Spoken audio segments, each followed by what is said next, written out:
Hello, everyone. Thank you for stopping by and checking out my videos. Today, I will try to show you guys what I do to prep my models before painting. So, I'll try to cram as much stuff as I can, but I'll probably forget something. So, don't hold it against me, okay? All right. So I was going to just work on this little beauty. Um, it's a moon bust, but since I got her sister, Star, I decided to just show certain different techniques on both of them. So, alright. So, one of the first things you do, well, I do at least, when I get the kit, well, after awing and oohing and putting parts together, I wash it. You want to get the resin release off the model, because if you leave anything on, even if you prime it, sometimes it leaves those greasy spots that once you start painting, and if you mask, or even sometimes when you don't mask anything, it can pull the paint off. And then, you have to start all over again. So who wants that? So you can put it in the degreaser and just let it soak for a little bit, or just using a soft brush with soap. Usually Dawn soap works really great. Just scrub it and let it dry. Okay? So that's one of the first things I do. So, second, double check all of the parts and pin them together. The reason why you want to pin most of your larger parts like this, even smaller ones, it helps it to keep it all together. Just putting a glue, and please, please, please do not use super glue to hold your parts together. When you glue your parts, that little extra wire will give you extra support, so you know that years from now it will be still holding the same shape. Okay? So for this, little Dremel, your best buddy in this show ever. Well, there's a bunch of them, but this is a very, very handy tool. So make a hole. Oops.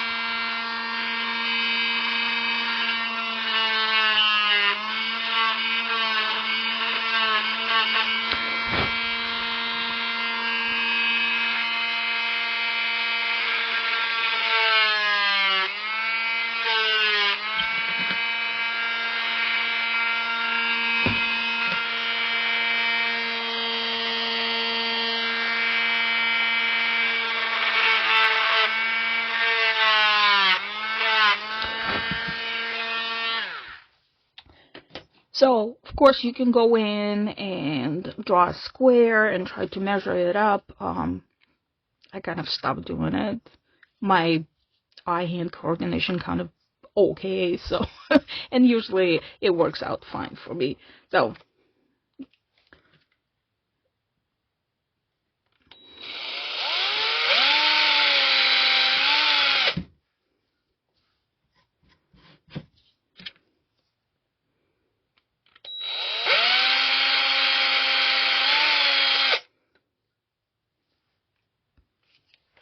I'm not going to do all of the things. I just want to give you an idea on what I do. Alright, so wire.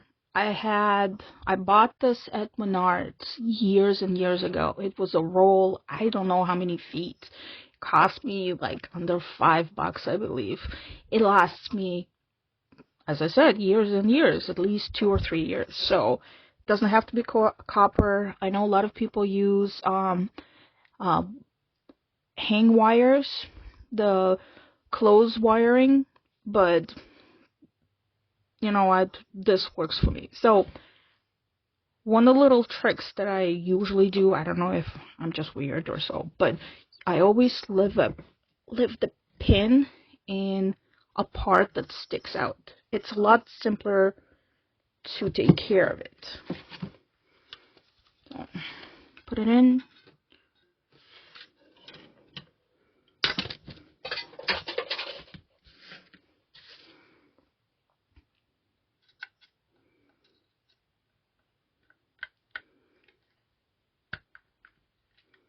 And it's all in. Ta-da! Simple.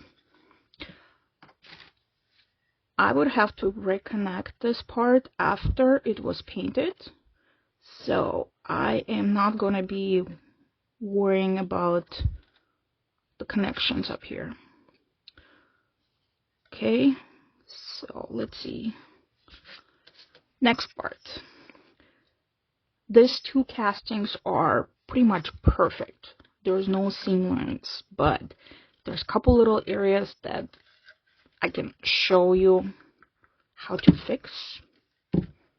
Came out. Okay, we'll do this later. So let's see.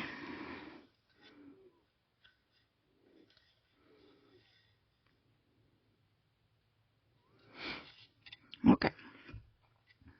Whoopsie. There's a little bump right here. Let me zoom in a little bit. Right here. That it's not smooth enough. So that will be needed to be fixed. There is a little bit of the hairline. This is very, very faint lines. So one of the tricks that I found to fix hair is this little tool. And I have no idea where I got it. It's a Scriber tool, I believe. And if somebody knows, please leave a comment about it, okay? But this is amazing tool for the hair. So what I do is I find the problem area and I kind of just shave it off. Whoopsie. Need to readjust my camera. Jeez.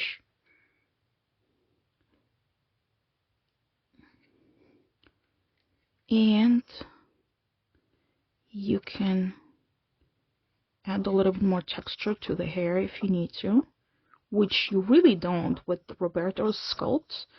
The hair is amazing. But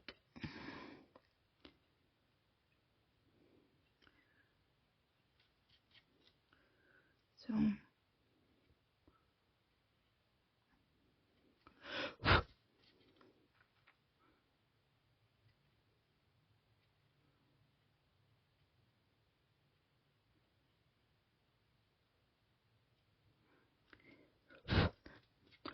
this trick only works with the resin kits. It does not work on the resin printed kits because the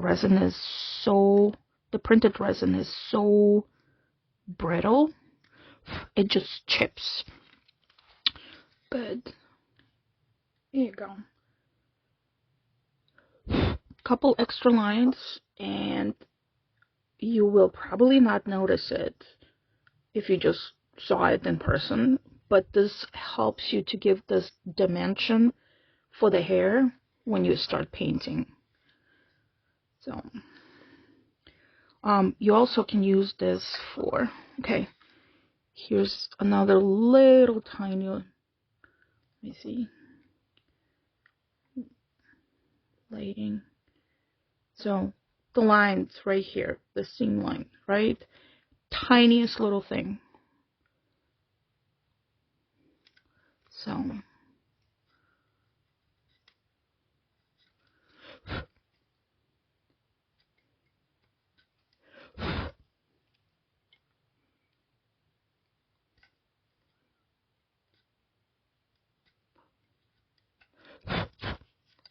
redefine it a little bit and sand it off. I'm going to sand this off, a little bit off, and you won't notice it at all.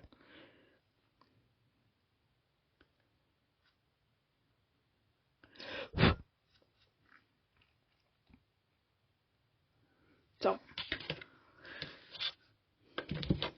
of course, I'm going to be doing a lot of nitpicking, even though this is such an amazing kit, but I get a little obsessed sometimes.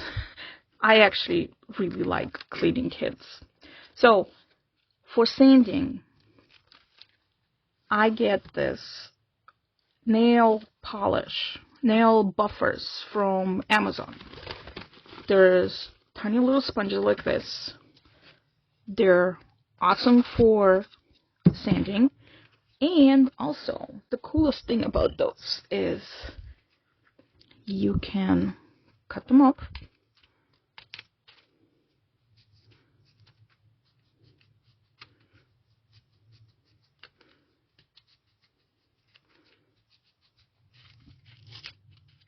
Right? Now you can get a little bit closer and you can fold it. Then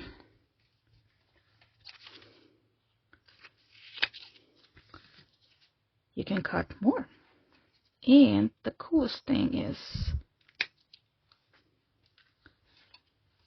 you can do tiny little squares, tweezers, squeeze them like this, and you can get in areas which are, for example, really hard to get right here without any problems. Oopsie again. Geesh. Like this.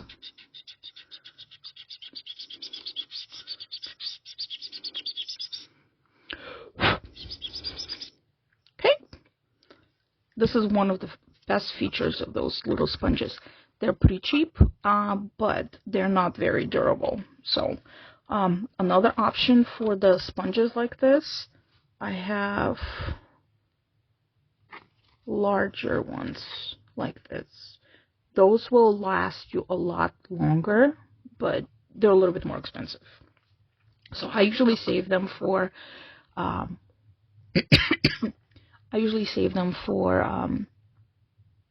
when I sand with water. Okay. Let's see. Another thing, before priming it, a lot of times what I do is I use printing resin to fill in some of the smaller blemishes and stuff, just because it works so fast and you can do so many different things in like amount of like a minutes. So of course you can use putty to go in and do it, but this is so much faster. So I keep some of my printing resin in a bottle so it's easier to get. A little bit here. I have designated old brush that I don't use anymore, so because once you use anything it will be ruined. So what you do is, let's see, it's so hard to find any faults up here, so but okay. Do you see this little blemish right here? And most of the time, I know a lot of people would just ignore it, but I know that once I start painting, this will drive me nuts. So what I do, take a little bit in, brush it on. Don't put too much because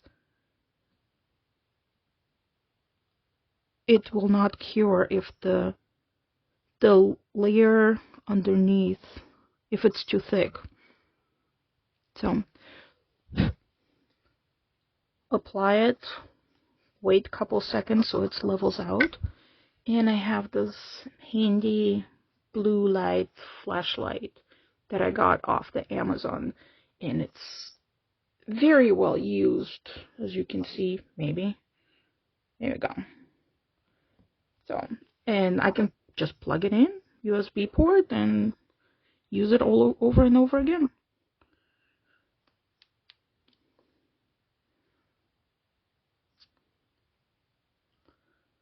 So, couple seconds, and it's done.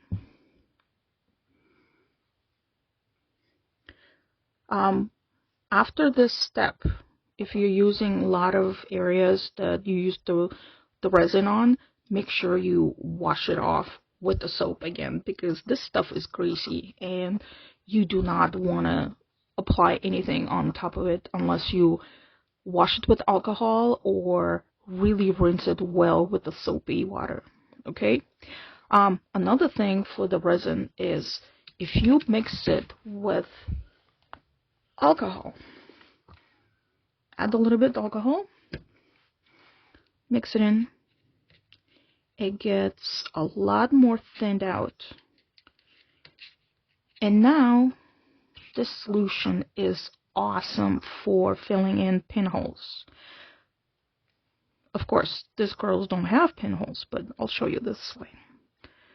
It's a very thin layer, and because of the alcohol, it seeps in. So let it, give it a couple seconds, let it level out on its own. Blue light,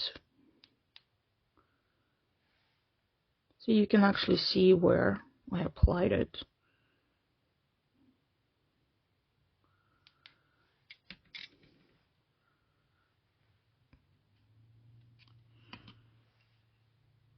Another layer.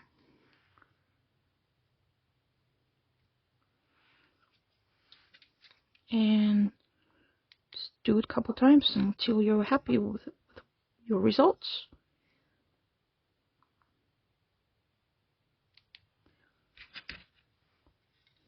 Try not to get it on your hands. This stuff is toxic, but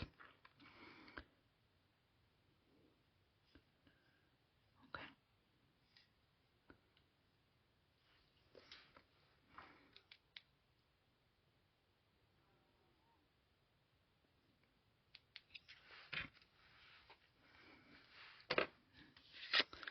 Ta-da!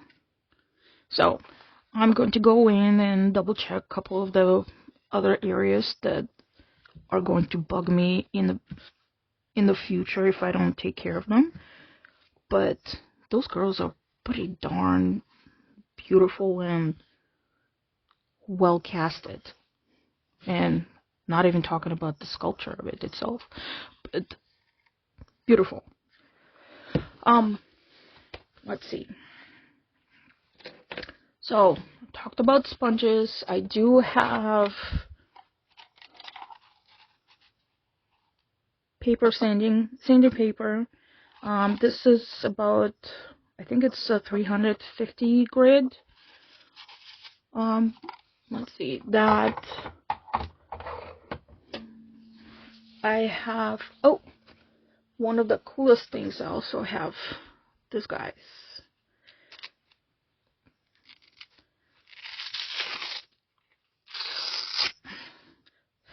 Velcro sanding paper pads. Awesome if you're doing larger areas, for example. Saves your hands, saves your time, and it makes it so much easier. Just one of those things. I think I got it at Walmart or Target. I actually seen a couple of different places where they sell this. Okay, so this sanding paper. I also have this little thing. Those are if you have very hard to reach places,